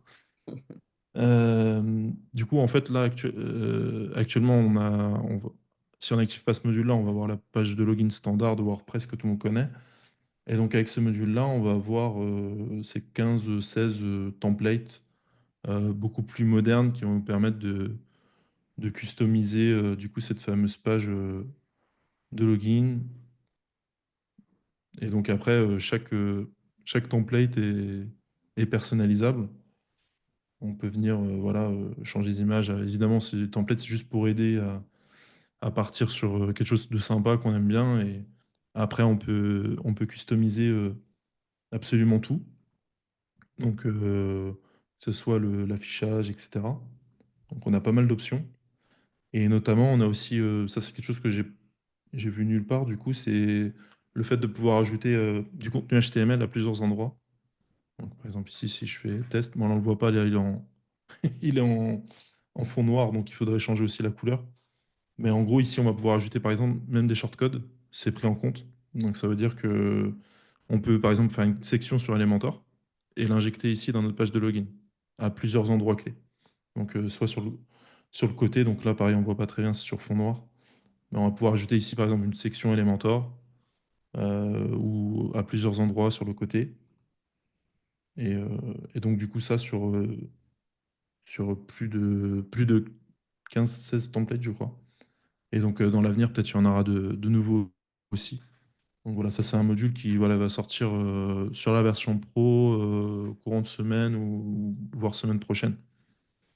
Je sais pas si c'est quelque chose que vous faites beaucoup dans les personnes qui sont présentes, de changer le design de la page de login actuellement. En tout cas, moi, je trouve ça top. C'est top, mais c'est compatible thème classique, thème FSE ou pas? Oui, parce que du coup, ça touche vraiment la page de login qui change pas d'un thème à l'autre. Là, je D'accord. pense le seul truc que j'ai eu là quand j'ai activé avec Astra, c'est que je pense qu'il rajoute une surcouche dans l'onglet personnalisé et du coup, j'ai eu un petit bug d'affichage. Mais en vrai, même si j'active celui Hello, normalement. Tac, tac. Mince, alors j'ai la barre depuis tout à l'heure qui me gêne. Hop, c'est où? C'est là. Si je rafraîchis normalement avec Hello, il n'y a pas de problème. Voilà.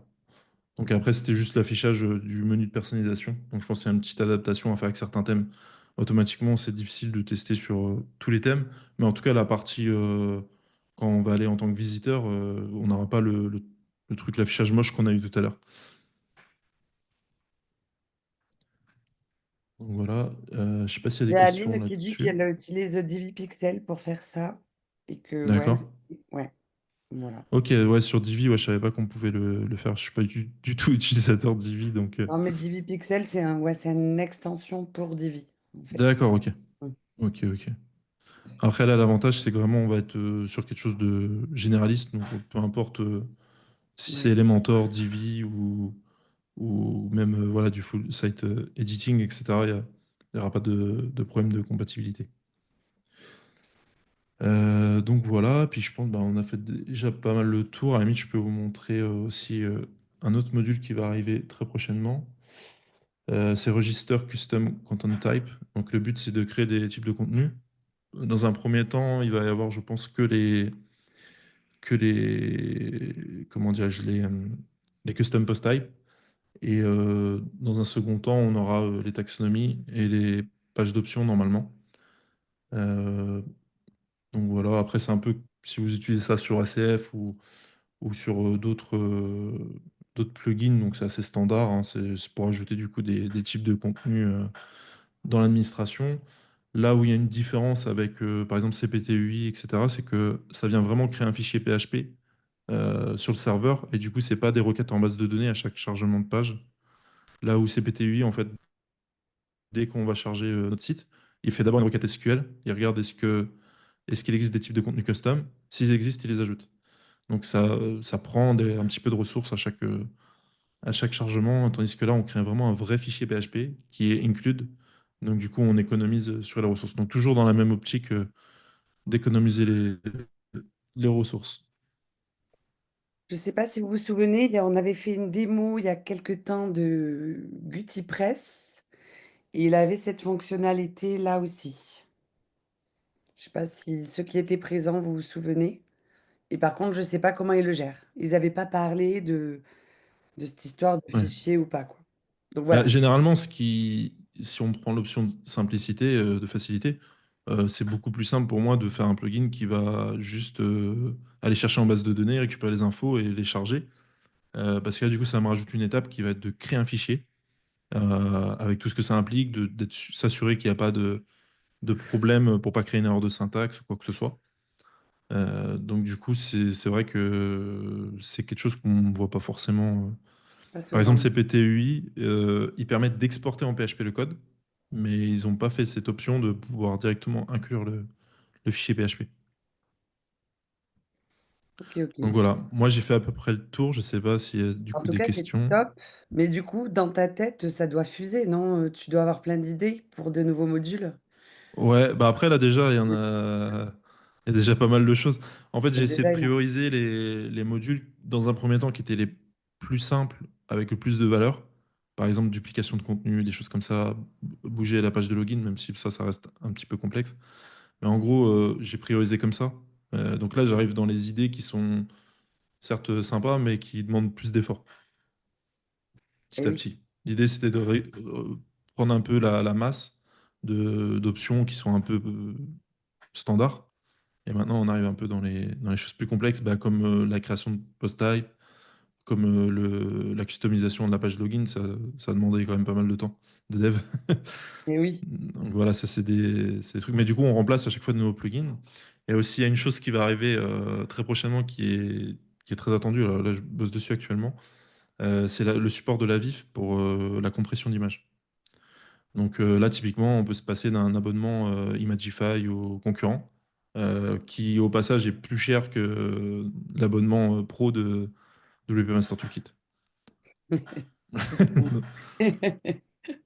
petit message. Ouais. Mais après, c'est ça l'idée aussi, c'est Oui.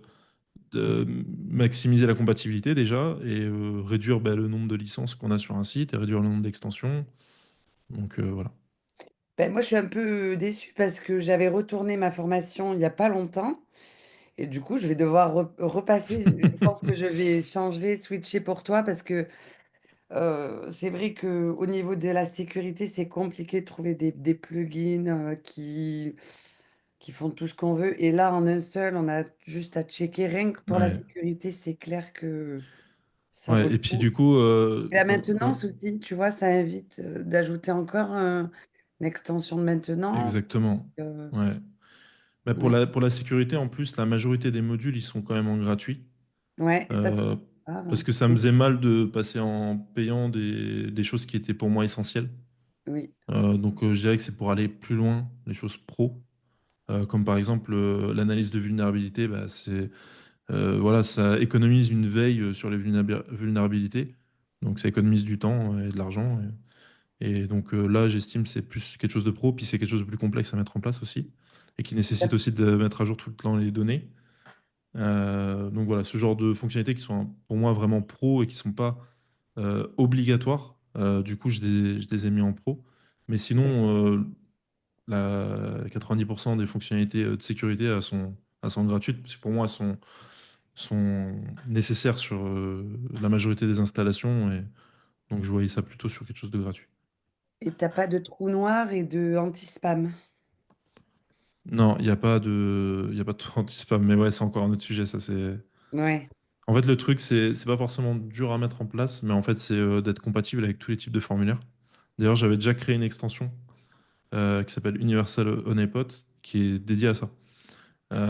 Mais du coup, ça demande pas mal d'adaptation parce que les plugins sont faits différemment.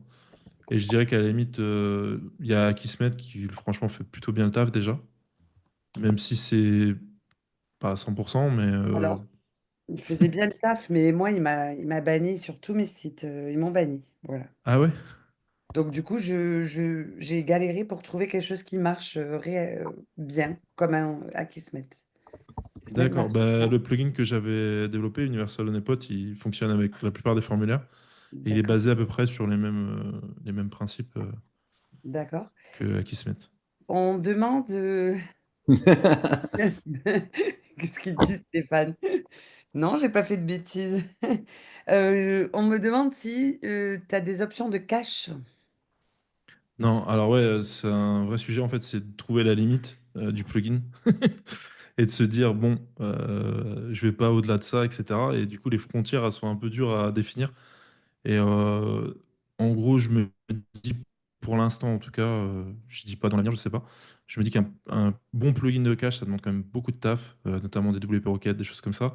Et il y en a des excellents sur le marché. Et donc pour l'instant, j'ai pas trop envie de me frotter à eux, entre guillemets, dans le sens où je vais faire quelque chose potentiellement de moins bien, de moins bon. Donc pour l'instant, il n'y a pas vraiment de sujet là-dessus. C'est difficile de remplacer un bon plugin de cache.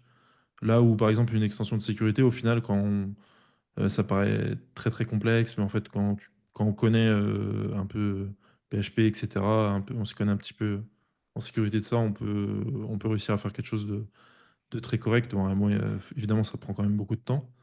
Mais enfin, en tout cas, le challenge, il me paraissait moins gros que d'aller se mettre en face de WP Rocket, etc. WP Rocket est très complet. Pour Ouais, ceux qui ont besoin d'un petit plugin de cache, Cache Enabler est vraiment pas mal. Très ouais. simple. À la limite, ça, je pourrais Franchement, remplacer ce très genre de simple. plugin. Ouais, voilà. Il y a pas Ça, d'option. Si tu le mets, il y a deux ouais. options. Et ça, c'est Ça, à la bien limite, des j'y avais fois. pensé, ça Ouais. serait peut-être ce qui pourrait être fait pour. Mm. Je sais qu'il y en a qui n'aiment pas trop les plugins de cache et les trucs complexes. Voilà. En vrai, oui, ça pourrait faire Cache partie des Enabler, modules. il y a vraiment, il y a rien. Et il est super, le plugin. Et... Ouais, c'est juste pour activer le cache. En fait, en vrai, il y a juste une constante à mettre dans, dans le WP config. Mais après, Ouais. ça permet aussi de vider le cache. Oui, voilà. C'est Oui. ça. Chose quand même utile. Non, mais après, ici, on parle beaucoup d'auto-switch. Auto-switch, tu as quand même par défaut, je crois qu'il y a même cache, il y a deux caches serveurs directement. Cache objet, il Ouais, suffit de les activer aussi. Même si des fois, ils m'ont fait des coups un peu dégueulasses, ces caches objets. Ça m'a une ouais, fois bien, ouais. bien explosé un Oui, site. voilà. Mais bon, ceci dit, ils sont performants les deux. Ça, c'est Après, il sûr. existe différents types de caches aussi, hein. Ouais. C'est Mais plusieurs le mieux, couches de après, le mieux, c'est cache. cache objet, hein, on est Ouais. d'accord. Le mieux, Mm. c'est le cache serveur. C'est pas une cache WordPress dans le front. On est d'accord. Le mieux, c'est quand même une cache, un cache objet, non, je présume quand même. On va beaucoup plus Bah loin. après, ça va dépendre, ça va pas être la même utilité, mais non, le cache WordPress, il a quand même son utilité parce qu'il va empêcher qu'on recharge tout le temps avec PHP les pages web, etc. Donc c'est une première couche, comme disait Alicia, c'est plusieurs couches et en fait chaque couche a un peu son importance. Mais effectivement, c'est dur de s'y retrouver, puis des fois on se retrouve à vider 10 caches différents pour réussir à atteindre la première couche, c'est assez galère quand on commence à aller loin dans, Ils dans, ont dans le chacun cache. leur utilité. Le cache objet, c'est différent du cache Ouais, serveur. C'est pas exactement. les mêmes. Cache objet, c'est le cache de base de données, donc c'est pas pareil. C'est Ouais. sur les requêtes. Donc c'est bien pour des gens qui ont du e-commerce avec pas mal de commandes, avec des gens dessus. Sinon, ça n'a pas vraiment d'intérêt sur des petits sites, par exemple. Il n'y a pas vraiment d'intérêt à Oui, avoir du cache oui, objet. tout à fait. Ouais, du cache type WP Rocket, etc. Ça suffit largement sur un site vitrine, par exemple. Il n'y a pas besoin de cache objet. Et après, moi, je pense que si vous mettez une option de cache dans l'extension, ce qu'il faut voir aussi derrière, c'est le support. Parce que là, Mm. typiquement la gestion du cache, l'horreur, quoi. Ouais, Euh, ouais, c'est vrai. c'est hyper délicat comme J'ai réglage, quoi. partagé la super conférence de Pierre en lien là. Ah oui. Une voyage au cœur du cache, où il explique tous les types de cache voilà, qui existent. Je vous la conseille. Et du coup, ouais, comme tu dis, Eric, c'est touchy. Ouais, Et c'est comme le backup. Enfin, moi, je suis pas hyper fan. Je me dis, bon, je sais pas ce qui viendrait faire le backup, une option de backup dans Master Toolkit. Là, comme ça me paraît étonnant, mais Ouais, ça serait plus sur de la énième backup. Donc, pour moi, en général, on va compter plutôt sur le backup serveur de l'hébergeur, typiquement. mm, Mais bon, OVH nous a fait comprendre quand il a cramé, ils ont cramé un data center, que c'est bien d'avoir pas tous les œufs dans le même panier. Donc je ouais, trouve c'est une ça bonne toujours pratique. intéressant d'avoir une deuxième, voire une troisième backup un peu dispersée. Mais après, un service comme WP Umbrella ou ManageWP, etc., ils font bien le taf pour ça, actuellement. Donc ce serait plus dans cette optique-là, comme le fait aussi un Updraft ou quoi que ce soit. Après, le vrai sujet, et c'est là que j'aime pas ce type de backup, c'est les performances parce que ça utilise beaucoup de ressources. C'est un pour peu pas le problème, grand-chose. ouais. Ouais. C'est un peu le problème. C'est que Mais c'est si plus que accessible si- que, par exemple, des systèmes qui fonctionneraient côté serveur, etc. à mettre en place, c'est plus compliqué, quoi. Il y a Sylvain qui demande si tu as prévu un nettoyeur d'images non utilisées. Ah ouais, ça, ça a failli faire l'objet enfin, ça a fait l'objet d'un plugin pour moi il y a peut-être 1 an et demi, 2 ans. J'avais essayé d'analyser le truc parce qu'on me le demandait, on me le demandait souvent. Et en fait, ça s'avère très compliqué parce qu'en fait, on se dit, bon, bah, ok, je vais regarder en base de données si telle image, elle est utilisée ou pas. Mais en fait, ça peut être utilisé plein de façons, en dur, dans du code HTML avec l'URL. Elle peut être utilisée via son ID. On maîtrise pas en fait dans n'importe où. Ça peut être dans la table option, ça peut être dans la table post-meta, ça peut être dans pas mal de tables. Et donc du coup, il y a un vrai sujet et c'est compliqué de vraiment de garantir, de dire ok, cette image-là, elle est utilisée nulle part. Et on appuie sur supprimer et là, on se rend compte qu'en fait, elle a été utilisée quelque part. Donc pour éviter de rentrer là-dedans, c'est ce genre de fonctionnalités qui en vrai sont très pertinentes, hein, mais j'avoue que j'ai un peu laissé ça de côté entre guillemets. Oui. Ouais, c'est touchy aussi, ouais, c'est sûr. Ouais, c'est très Ouais, compliqué, hein. comme il dit, avec tous les miniatures qui existent après, tu as toutes les tailles. Ouais. Ouais, c'est une horreur en vrai, hein, je suis d'accord. Ouais. Moi, j'avais le cas d'un client qui avait un site de prêt-à-porter, donc avec énormément de photos, en plus des photos qui étaient parfois pas du tout optimisées. Et donc, du coup, il dépassait sans arrêt le stockage autorisé par l'hébergeur, et du coup, bah, il se faisait facturer des stockages, etc., du stockage. Et donc, il m'avait demandé cette fonctionnalité-là à l'époque, et je me disais, ouais, c'est cool, c'est une bonne idée. Et en fait, quand j'ai analysé le problème, j'ai dit non, on va avoir des grosses galères, et je vais me retrouver à supprimer des images qu'il fallait pas supprimer. Donc j'avoue que j'avais laissé tomber le sujet. Ouais, donc c'est pas prévu. Voilà. Ouais. Sylvain, on te dit que c'est pas prévu. Il y a des plugins qui existent, hein, j'ai essayé, mais honnêtement, c'est pas fiable du tout en fait. Ouais, c'est Mm. pareil, ouais. Ouais, ouais. Et... Bon, mais super ça. Est-ce que vous avez d'autres questions? En tout cas, c'était super. On a vu pas mal de trucs quand même, hein. Ouais. Bon, j'ai Ouais, pas non, montré non, tous les c'est modules, mais assez, après, il faut aller explorer. Oui, c'est assez puissant comme extension, hein. ouais, c'est top. Là, je l'ai mis sur deux sites clients, là. Ça y est, je commence. Je l'avais déjà repéré et J'ai puis une c'est vrai question, que j'ai pardon. jamais fait le pas, ouais. Moi, Ah, c'est j'ai toujours une ça le question. plaisir. J'ai une question à te poser sur est-ce qu'on peut exporter pour récupérer Oui, une configuration qu'on aura choisie et qui fonctionne bien de façon à pouvoir le mettre sur plusieurs sites? voilà, donc tu peux, dans paramètres, tu peux télécharger exporter les paramètres vers JSON. En fait, ça va télécharger tout simplement le fichier de config. Alors, important à noter, c'est config ici des modules activés ou pas. Mais il faudra refaire la configuration des autres sous-modules, en gros, enfin des options de chaque module. Euh, bon, actuellement, c'est comme ça parce que du coup, c'était compliqué de faire un export vraiment de chaque module individuellement, etc. Là, c'est vraiment le tableau des options. En gros, c'est les préférences des options. Mais pareil, ça peut être compliqué. Est-ce qu'un site, on peut vouloir déplacer l'URL de telle façon, pas sur un autre, etc. Donc, il peut y avoir des cas différents. Du coup, à l'heure actuelle, en tout cas, ça permet du moins de faciliter. Pour quand on coche tout le temps la même chose, on se télécharge les settings et ça évite de potentiellement cliquer sur 20, 30 modules à chaque fois, quoi. Ton code personnalisé, la code Snippet, tu as, Oui, t'as les trucs Snippet, c'est ça? oui, code snippet. Donc ça marche vraiment comme code Snippet Oui, alors du coup, ça crée comment dirais-je, Ok, des extraits de code dans des fichiers directement qui sont inclus. ok, Alors ça, c'est un module qui va être amené à évoluer plus tard. J'ai déjà les maquettes de la future version. Mais d'accord. vu que ça va être un gros chantier, encore une fois, bah, je l'ai un peu mis de côté. Mais en gros, dans le futur, il y aura probablement des options conditionnelles, etc. Des choses un peu plus complexes qu'on peut voir justement sur les concurrents. Actuellement, c'est assez simple. Donc, on arrive sur quelque chose en PHP. Pourquoi PHP? Parce que depuis PHP, on peut mettre du JavaScript, de l'HTML, du CSS. En gros, si on connaît la syntaxe, il n'y a pas vraiment de problème. Et on peut comme ça inclure voilà, des choses. Et il y a même une vérification de code quand on fait publier, quand on met le statut, on fait publier, et une petite vérification qui voit si ça crée pas une erreur 500. Ou sinon, ça désactive le code tout simplement. Super. Impeccable. En tout cas, j'ai l'impression qu'il y a beaucoup qui ont découvert ton plugin ce soir. Mhm. Ouais, j'imagine. Ouais. Mais après, comme disait Eric, c'est difficile des fois de sauter le pas. Des fois, on voit passer quelque chose, et moi, le premier, hein, il y a des plugins, j'ai mis du temps avant de les tester en me disant, ouais, encore un énième plugin. Pas toujours évident de tester tout. Mais c'est bien, ça fait découvrir comme ça. Ouais, non, non, c'est bien.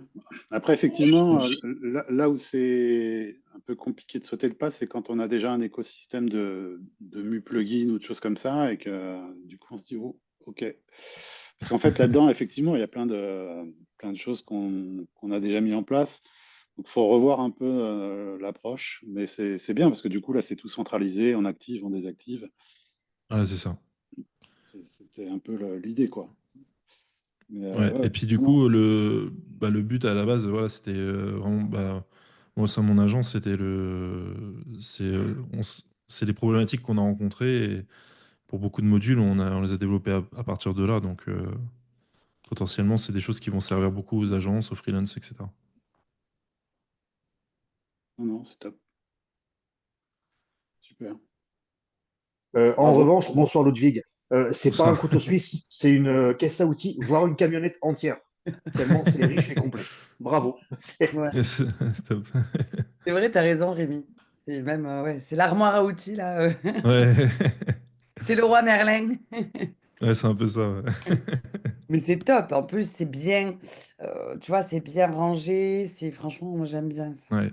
Mm. J'ai essayé de faire vraiment attention au niveau de la documentation, notamment pour que ça soit assez clair. Ici, on pas trop de place pour rentrer trop dans les détails, mais le fait d'avoir à chaque fois une documentation qui est liée et qu'on va pas chercher sur le site, taper dans Google documentation du module machin pour WP. Donc là, on a juste à cliquer et directement on voit de quoi il en retourne en anglais et en français. Donc c'est assez simple à chaque fois je pense, de s'y retrouver. Ben, moi, quand j'ai vu ta documentation, je me suis dit, en fait, il dort quand, Ludwig? À moins que tu as dû t'aider aussi de ChatGPT parce qu'il y a beaucoup de Oui, choses vraies qui sont universelles, j'ai vu dans tes docs. exactement. Ouais, bah en fait, après, il y a beaucoup d'optimisation de mon côté, que ce soit dans le code ou la structure du site en elle-même, qui me permettent de gagner du temps à chaque étape, parce qu'autrement, effectivement, je dors pas.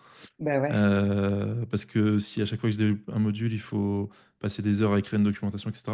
Donc en gros, pour expliquer rapidement pour ceux que ça intéresse comment je procède, en fait, je file mon code à ChatGPT en gros. Mais ça, c'est au sein du site, c'est-à-dire j'ai un bouton générer la documentation. Il me Oh, génère bien. tout, mais en gros, c'est le brouillon qui me génère. Après, moi, je passe et je ramène les captures d'écran. Je dis, mais non, ça, c'est pas vrai, ça, c'est, etc. Donc, je vais adapter. Mais vu que je lui ai filé mon code et vu que chaque module contient une classe PHP à part, du coup, c'est assez facile de l'automatiser parce que tout est structuré du début jusqu'à la fin. Donc, du coup, en gros, je lui file ma classe PHP et lui, il comprend tout de suite tel hook WordPress fait telle chose va apparaître à tel endroit, etc., etc. Donc, il arrive à me faire une documentation d'assez bonne qualité. Mais c'est toi qui as créé Et enfin, ce prompt? Enfin, oui, oui, oui, oui, tout à fait.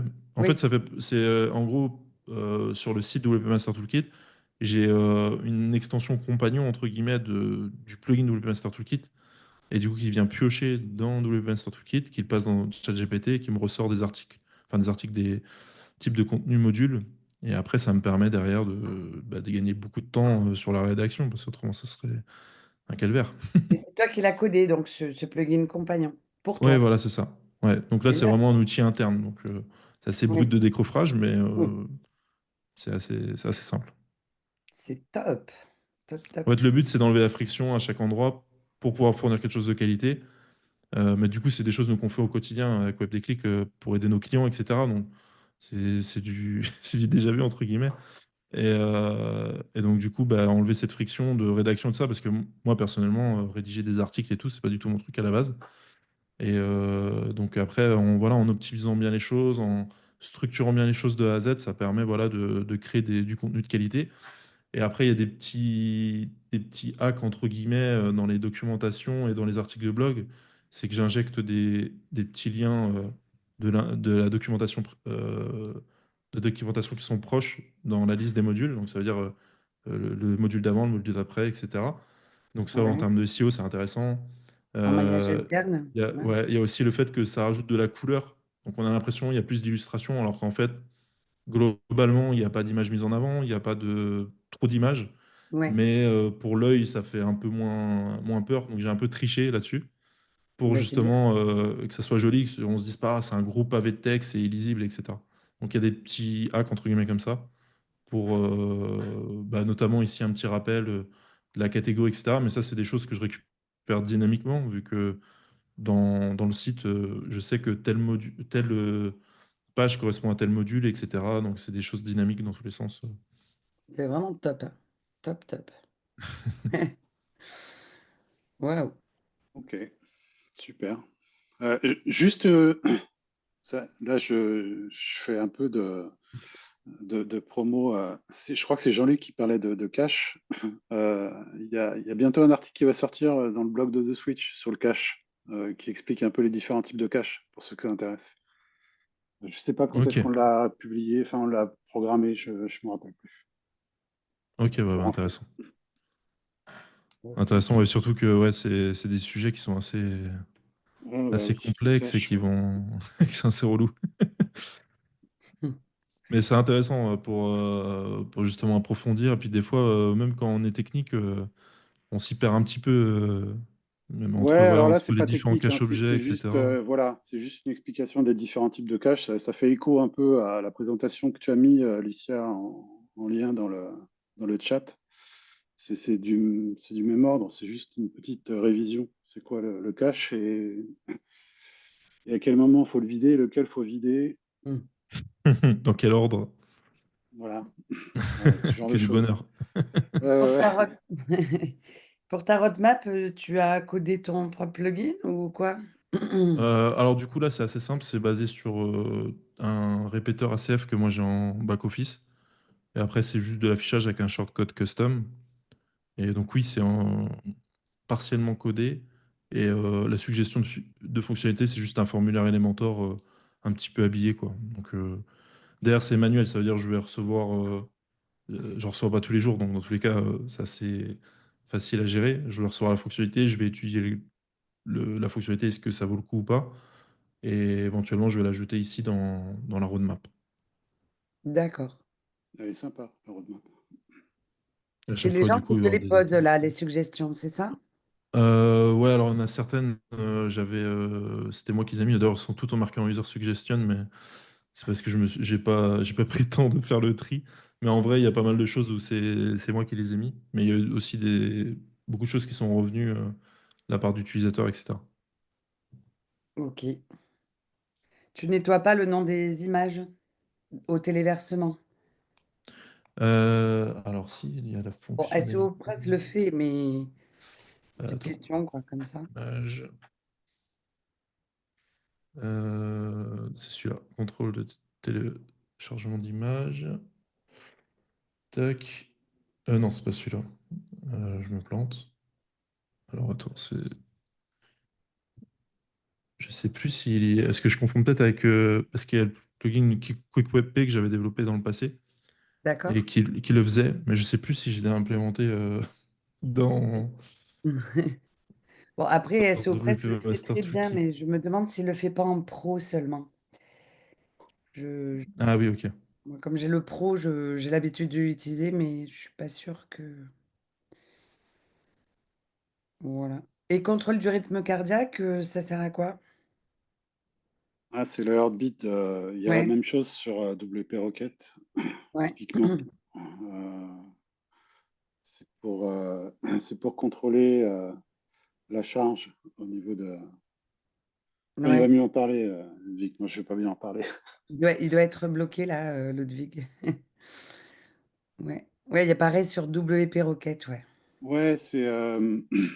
Hop, hop, hop, hop, hop. Ah ben nous, il a dû avoir un problème Allô? Ouais, Ah, j'ai perdu ouais, la connexion. ouais, je sais plus où t'es. Ah ben voilà, tu es là. Ok. C'est bon.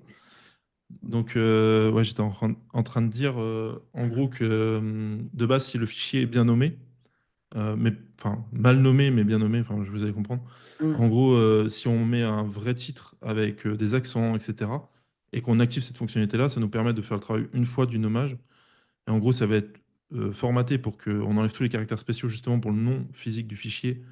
Mais par contre, on va récupérer le texte et on va le mettre en alt et en titre, etc. Donc ça permet de faire d'économiser plusieurs étapes à Oui, condition d'avoir ça, toujours le bon process ouais, de renommer le fichier avant de l'uploader. très bonne. Après, il le fait un peu mieux maintenant, WordPress, nativement aussi. Mm. Nettoyer les fichiers, non? Ouais, je pourrais pas dire. Mais ouais, de base, Et il y a là, il souvent peut des problèmes, re-remplir le surtout avec les titre. accents, les caractères Ouais. spéciaux et tout ça. Et j'ai eu pas mal de, de problèmes avec ça. Et des fois, le pire, c'est quand on migre d'un hébergeur à Exact. l'autre, des fois, on se rend compte que nos URL marchent plus, et Mm. alors qu'on n'a rien, techniquement, on n'a rien touché, on a juste déplacé. C'est Et souvent à cause l'encodage, des, il n'a ouais, pas forcément su. c'est souvent au niveau des migrations qu'on voit les problèmes des images mal nommées. Ouais. Oh oui. Exactement.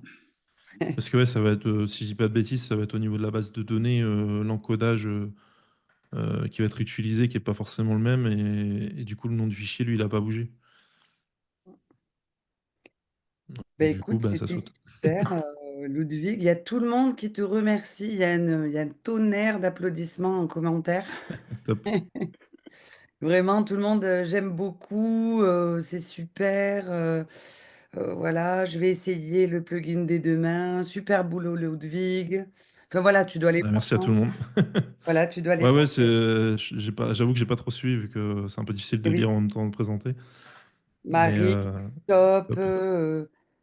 Ramra qui dit génial la présentation. Enfin voilà, tout le monde est top le plugin.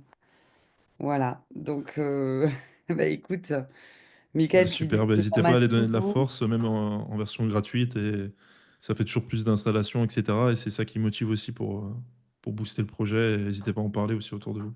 Des petits mettre des petites étoiles sur le repo aussi. Ouais, Pour plaisir. Voilà.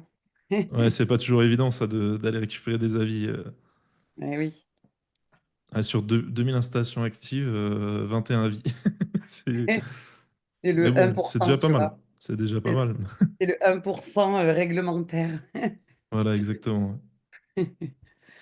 Bon, ben écoutez, si plus personne n'a de questions, en tout cas, on te remercie bien d'avoir accepté cette invitation, Ludwig. De rien, avec plaisir. Longueuil n'était pas là, mais il regardera le replay. Donc, toujours, je mets le lien du replay dans le commentaire du Meetup. Sinon, Ok, de toute façon, c'est publié sur ma chaîne YouTube dans une catégorie spéciale Meetup. Meetup, ok, top. voilà. Super. Est-ce que plus de questions?